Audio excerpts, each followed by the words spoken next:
గుప్తుల కళా వైభోగం. దీనిలో రెండవ ఐటెము స్తూపాలు.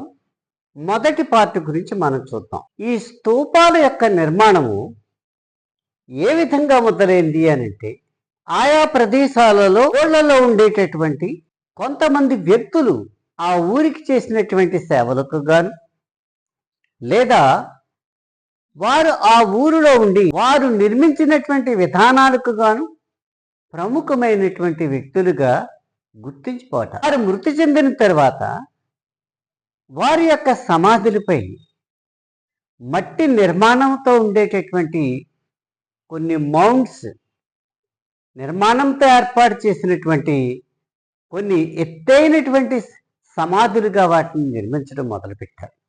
ఇవే కాలక్రమంగా స్తూపాలుగా మారాయి. ఈ స్తూపాల యొక్క వ్యాప్తిని బుద్ధుని యొక్క కాలంలో, బుద్ధుడు చనిపోయిన తర్వాత వచ్చినటువంటి కాలంలో ప్రాముఖ్యత తీసుకుని వాటి యొక్క వ్యాప్తి జరిగింది.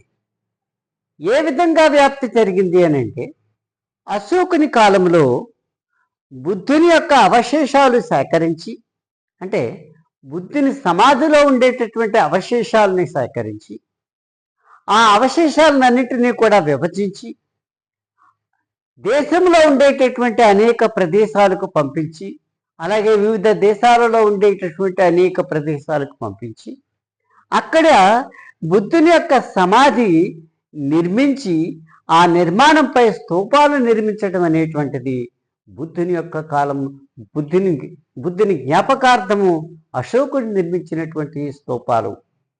అనేకమైనటువంటి స్తూపాలు భారతదేశం అంతా వ్యాపించాయి. ఇవే కాకుండా ప్రముఖమైనటువంటి బౌద్ధ భిక్షువుల యొక్క స్తూపాలు కూడా దేశమంతా, భారతదేశమంతా అనేక ప్రదేశాలలో ఆయా బౌద్ధారామముల్లో ఉండేటటువంటి ప్రదేశాల్లో అప్పటి కాలంలో నిర్మించబడ్డాయి. అయితే స్తూపాలు ఏ విధంగా నిర్మించారు? ఈ స్తూపం అంతా కూడా ఒక ప్రత్యేకమైనటువంటి గది భాగముగా నిర్మించి, ఆ గది భాగం యొక్క పైభాగంలో ఒక గొడుగు మాదిరిగా ఉండేటటువంటి పైకప్పును నిర్మించి, ఈ గదిలో ప్రత్యేకంగా నగేషీలతో చేయబడినటువంటి ఒక ప్రముఖమైనటువంటి ఒక పెట్టెలో బుద్ధుని యొక్క అవశేషాలు ఉంచి, ఈ స్తూపము ఎత్తైన ప్రదేశములుగా ఉండేటట్టు చేసి, ఈ స్తూపంలో ఉండేటటువంటి బుద్ధుని యొక్క అవశేషాలు చూస్తూ ప్రార్థించుకున్నటకు క్రమంగా ఒక వృత్తాకారంగా ఉండేటటువంటి ఒక మెలికలు తిరిగినటువంటి ఒక మార్గాన్ని, ప్రదక్షిణ మార్గాన్ని పైకప్పు వరకు ఏర్పాటు చేశారు. ఇదంతా కూడా దేంతో నిర్మించబడింది అనంటే, పచ్చి ఇటుకల, కాల్చిన ఇటుకలతో నిర్మించినటువంటి విభాగాలుగా ఉండేవి. ఈ విధంగా బౌద్ధుని యొక్క స్తూపాలు ఆయా ప్రదేశాల్లో, భారతదేశంలోను, శ్రీలంకలోను, మరియు కొన్ని ప్రదేశాల్లో, నేపాల్, మరి కొన్ని ప్రదేశాల్లో ఇవి కనిపిస్తూ ఉన్నాయి. ఇలా ఉండేటటువంటి ఈ యొక్క స్తూపాలు, ఈ యొక్క స్తూపంలో ఉండేటటువంటి నిర్మాణాలు ఎప్పుడు ప్రాధాన్యత సంతరించుకుంది అనంటే, క్రీస్తు శకము ముందు వరకు కూడా గుడుల నిర్మాణం అనేటువంటిది జరగలేదు. క్రీస్తు శకము నుండి ఈ పూజించేటటువంటి గుడుల యొక్క నిర్మాణం జరిగింది అనేటువంటిది చరిత్ర చెప్తుంది. ఎప్పుడైతే ఈ బౌద్ధుని యొక్క అవశేషాలను ఆరాధించడం మొదలుపెట్టారో, ఈ రకమైనటువంటి స్తూపాల నిర్మాణం కూడా మొదలైందని చరిత్రలో మనకు తెలుస్తుంది. ఈ చరిత్రలో మనకి భారతదేశంలో 3 ప్రదేశాల్లో ప్రత్యేకంగా ఈ స్తూపాలు కనిపిస్తూ ఉంటాయి. అవి ఏంటి అనంటే, సాంచి స్తూపము, బర్హాత్ స్తూపము, అమరావతి స్తూపం. ఈ 3 ప్రదేశాల్లో బుద్ధుని యొక్క స్తూపాలు అశోకుని కాలంలో కానీ, ఆ తర్వాత కాలంలో కానీ ఇవి నిర్మించబడ్డాయి. క్రీస్తు పూర్వం 2వ శతాబ్దంలో నిర్మించబడినట్టు మనకు తెలుస్తుంది. దీంట్లో బర్హాత్ స్తూపము అతి సుందరమైనటువంటి స్తూపముగా మనం గుర్తిస్తాం. అయితే ఈ బర్హాత్ స్తూపము అలాగే శాంతి స్తూపము కూడా ఇవి రెండు ప్రస్తుతం మధ్యప్రదేశ్లో కనిపిస్తాయి. ఈ బర్హాత్ స్తూపం పూర్తిగా నశించిపోయింది. ఈ శాంతి స్తూపంలోకి వచ్చినట్లయితే ఇది కూడా చాలా చిన్న స్తూపంగా ఉండేటటువంటి ఈ శాంతి స్తూపాన్ని క్రీస్తు పూర్వం 2వ శతాబ్దంలో ఒక పెద్దదిగా ఉండేటటువంటి శాంతి స్తూపంగా నిర్మించారు.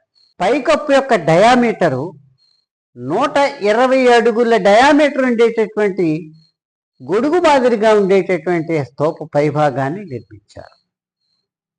అలాగే 9 అడుగుల ఎత్తుగా ఉండేటటువంటి ప్రదక్షిణ గోడను కూడా ఈ శాంతి స్తూపం చుట్టూ నిర్మించారు. అయితే ఇది చెక్కతో కాకుండా రెండవసారి నిర్మించినటువంటి ఈ శాంతి స్తూపాన్ని రాతితో నిర్మించారు. నిర్మాణం అంతా కూడా కాల్చిన ఇటుకలతో నిర్మించబడి ఉంటుంది. ఆ చిన్న గదిలో చక్కటి నగీషి కలిగినటువంటి ఆ పెట్టెలో బౌద్ధుని యొక్క అవశేషాలు ఉంచి ప్రార్థించడం మొదలుపెట్టారు. క్రీస్తు శకము మొదలుకొని ఈ ప్రార్థనా గుడులు అనేటువంటి నిర్మించారు. అదేవిధంగా బుద్ధుడు జ్ఞానం పొందినటువంటి బుద్ధగయలో ఉండేటటువంటి ఆ చెట్టుని రావి చెట్టు అంటాం, దాన్నే బోధి వృక్షం అంటారు. దీని యొక్క కొమ్మను కూడా తీసుకెళ్ళి ఆయా స్తూపాల ప్రదేశంలో నాటారు. అవే కాకుండా ఈ స్తూపాన్ని ఆనుకుని అనేక చిన్న చిన్న స్తూపాలు, అవి బౌద్ధ భిక్షుల యొక్క స్తూపాలు మరియు బౌద్ధారామములు, పెద్దగా ఉండేటటువంటి బౌద్ధారామములు మనకి అక్కడ ఏర్పాటు చేయడం జరిగింది. దాంట్లో బౌద్ధ భిక్షులు ఉండుట, దాన్ని కూడా బౌద్ధ మత వ్యాప్తికి వారు కృషి చేసినట్టు మనకు తెలుస్తుంది. కనుక ఈ సాంచి స్తూపము, బర్హాత్ స్తూపము మరియు కృష్ణానది ప్రాంతం పరివాహక ప్రాంతంలో ఉండేటటువంటి మరి ఈ అమరావతి స్తూపము, ఇవి మూడు కూడా మనకి భారతదేశంలో లభించేటటువంటి స్తూపాలు.